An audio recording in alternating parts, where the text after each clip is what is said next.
Shalom saudara-saudariku, bertemu lagi kita di channel ini untuk mendengar lagi firman Tuhan yang pastinya sesuai apa yang dikatakan Alkitab. Terima kasih atas kesetiaan Anda di channel ini, saya doakan saudara-saudariku semua selalu dalam keadaan yang baik-baik saja. Pastinya semua itu atas pertolongan dari Tuhan Yesus, amin. Apa topik yang kita bahas saat ini? Topik yang kita akan bahas kali ini adalah mengenai tato. Nah, apakah orang Kristen boleh memakai tato? Pertanyaan ini sudah sering kita dengar, namun sebenarnya saya lebih suka pertanyaan dibuat seperti ini, apakah manusia boleh memakai tato? Karena kenyataannya, apa yang diperintahkan Tuhan dalam Alkitab bukan hanya untuk orang Kristen saja, tetapi untuk semua manusia. Nah, sekali lagi, apakah Tuhan mengizinkan manusia memakai tato pada tubuh mereka? Apa kata Alkitab mengenai ini? Dan apakah perbuatan ini membawa kemuliaan kepada Tuhan? Jangan kemana-mana dan jangan ada yang skip video supaya kita boleh mengerti dan memahami apa kehendak Allah kepada manusia. Yang pastinya, pembahasan ini sesuai dengan apa yang dikatakan Alkitab. Karena Alkitab merupakan standar pendidikan orang Kristen untuk mencari kebenaran.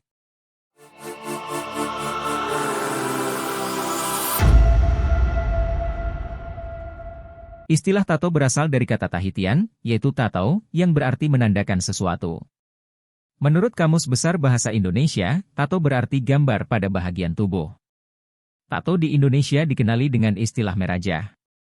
Merajah atau tato adalah suatu tanda yang dibuat dengan memasukkan pigmen atau warna ke dalam kulit. Biasanya dilakukan dengan menggunakan alat tajam, berupa jarum, tulang, dan sebagainya. Tato merupakan karya seni manusia yang dikenal sejak zaman dahulu, dan kini telah menjadi budaya dan menjadi gaya hidup masyarakat di hampir seluruh pelosok dunia. Kebanyakan adalah kaum remaja yang memakai tato ini, namun ada juga para orang dewasa. Sebelum kita bahas lebih dalam, di sini ada pertanyaan, apa sebenarnya faktor yang mempengaruhi seseorang untuk memakai tato atau merajah tubuh mereka? Secara umum dapat kita lihat faktor yang mempengaruhi seseorang memakai tato adalah karena kondisi remaja yang masih mudah terpengaruh, minat, lingkungan sekitar, pekerjaan, religiusitas, meniru tokoh idola, bentuk ekspresi diri, dan sebagainya. Nah, biasanya tato dibuat sebagai suatu simbol atau penanda yang dapat memberikan suatu kebanggaan tersendiri pada penggunanya. Ada juga menurut kepercayaan beberapa orang, tato dipercayai sebagai simbol keberuntungan, status sosial, kecantikan, harga diri, dan sebagainya. Lalu, apa kata yang Alkitab katakan tentang ini? Mari kita lihat Imamat 19 ayat 28. Janganlah kamu menggoresi tubuhmu karena orang mati. Dan janganlah memerajah tanda-tanda pada kulitmu, akulah Tuhan. Nah, dulu orang kafir membuat tato pada tubuh mereka dengan tujuan untuk memperingati keluarga mereka yang telah mati, seperti suami atau istri, ayah atau ibu, dan anak. Bahkan mereka membuat tato pada tubuh untuk menghormati objek pemujaan mereka. Ini juga masih dilakukan di beberapa suku primitif. Dan berdasarkan Alkitab, hal ini sangat dilarang Tuhan. Jadi, melalui ayat tersebut, dengan kata jangan, sudah jelas bahwa Tuhan melarang manusia membuat tato. Namun, sayangnya ada beberapa orang muda Kristen yang telah membuat tato pada tubuh mereka. Bahkan ada yang memiliki keinginan untuk membuat tato. Yang lebih parahnya, ada juga pendeta di gereja tertentu yang membuat tato pada tubuhnya dengan berbagai macam alasan. Yang pada akhirnya membuat pengajarannya menjadi samar-samar dan tidak memberikan ketegasan kepada jemaat mengenai apakah boleh atau tidak membuat tato. Firman Tuhan jelas mengatakan tidak boleh. Nah, ada juga pertanyaan seperti ini. Di manakah ayat Alkitab yang mengatakan bahwa membuat tato itu dosa? Saya berharap pertanyaan ini tidak ada di komentar setelah menonton video pembahasan ini. Karena sering muncul pertanyaan seperti ini untuk mempertahankan pendapatnya. Saya akan menjawab pertanyaan ini, seperti berikut, memang tidak ada di dalam Alkitab yang mengatakan secara terang-terangan bahwa membuat tato itu dosa. Tapi saya mau bertanya kepada kita saat ini. Apakah seperti itu cara kita mempelajari Alkitab? Bahwa apa yang tidak dikatakan di Alkitab itu berarti semuanya bisa dilakukan? Apakah seperti itu cara kita menanggapi firman Tuhan?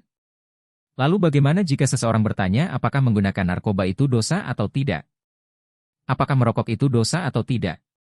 Lalu Anda mencari kata narkoba atau rokok dalam Alkitab dan Anda mencari dari kitab Kejadian sampai Wahyu dan tidak ketemu. Saudaraku, bertahun-tahun Anda mencari kata itu pasti tidak ketemu. Jadi apakah menggunakan narkoba dan rokok itu bukan dosa karena tidak ada tertulis dalam Alkitab? Apakah begitu cara memahami firman Tuhan? Mari kita lihat ayat ini. Galatia 5 ayat 19-21, perbuatan daging telah nyata, yaitu, percabulan, kecemaran, hawa nafsu, penyembahan berhala, sihir, perseteruan, perselisihan, iri hati, amarah, kepentingan diri sendiri, percideraan, roh pemecah, kedengkian, kemabukan, pesta pora dan sebagainya. Terhadap semuanya itu kuperingatkan kamu, seperti yang telah kubuat dahulu bahwa, barang siapa melakukan hal-hal yang demikian, ia tidak akan mendapat bagian dalam kerajaan Allah. Dalam ayat ini, kita dapat melihat jenis-jenis dosa yang Paulus sampaikan.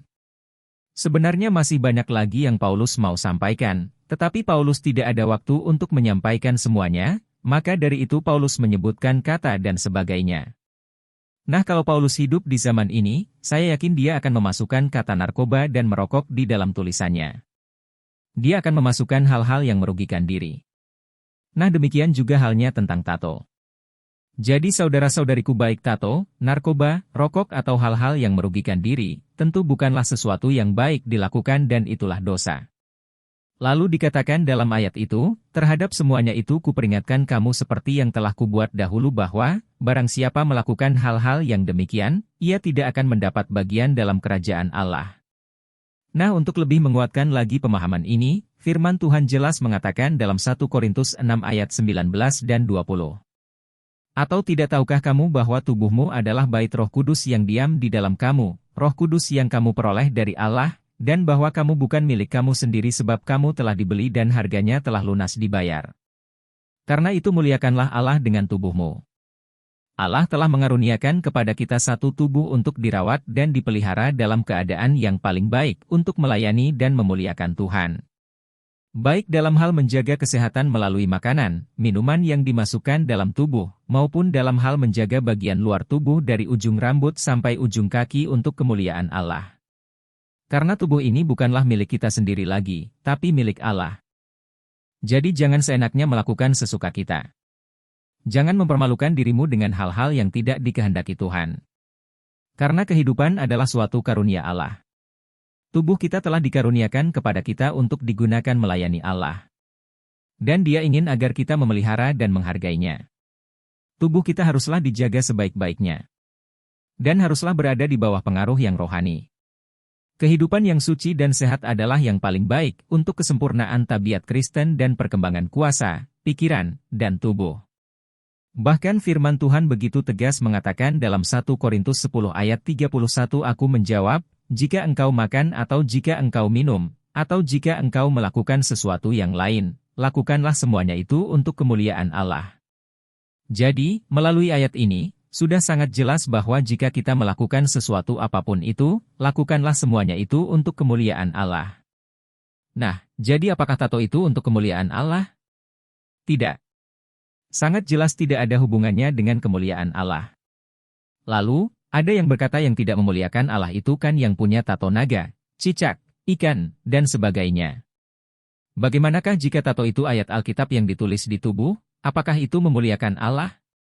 Saudara-saudariku, tidak ada dalam Alkitab Tuhan mengatakan ayat Alkitab harus ditato di tubuh, maka nama Tuhan dimuliakan. Tidak ada. Apa yang nyata, firman Tuhan katakan bahwa ayat Alkitab bukan hanya dibaca dan difahami, tetapi dilakukan. Artinya kita menjadi pelaku firman Tuhan dalam kehidupan sehari-hari dan tentunya untuk kemuliaannya. Bukan ditato dalam tubuh, lalu ditunjuk-tunjuk. Jadi sekali lagi firman Tuhan katakan Imamat 19 ayat 28, janganlah kamu menggoresi tubuhmu karena orang mati, dan janganlah merajah tanda-tanda pada kulitmu. Akulah Tuhan. Lalu, bagaimana dengan yang sudah terlanjur memakai tato? Saudaraku, jika Anda sudah terlanjur memakai tato sebelum mengetahui kebenaran ini, saya berharap Anda akan berhenti menambahi tato Anda.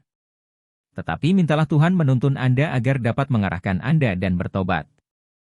Dan bagi kita yang belum memiliki tato, berhentilah memikirkan atau merencanakan bahkan berandai-andai untuk memiliki tato, karena itu dilarang oleh Tuhan. Namun lebih daripada itu, kembali kepada masing-masing kita, mau mengikuti atau tidak kebenaran yang sudah saya bagikan ini, itu tidak bisa dipaksakan.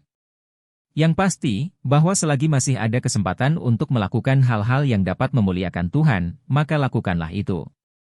Jadi, jika Anda mau mengikuti Yesus Kristus dan mau menerimanya sebagai juru selamat pribadi MU, jangan pernah berkeinginan untuk membuat tato. Semoga video ini memberkati Anda. Jangan lupa di-like, di-subscribe bagi yang belum subscribe, dan jangan lupa di-share agar firman Tuhan tersebar dan orang akan mengetahui kebenaran Tuhan sesungguhnya. Sampai berjumpa di video-video selanjutnya. Tuhan Yesus memberkati kita semua. Amin.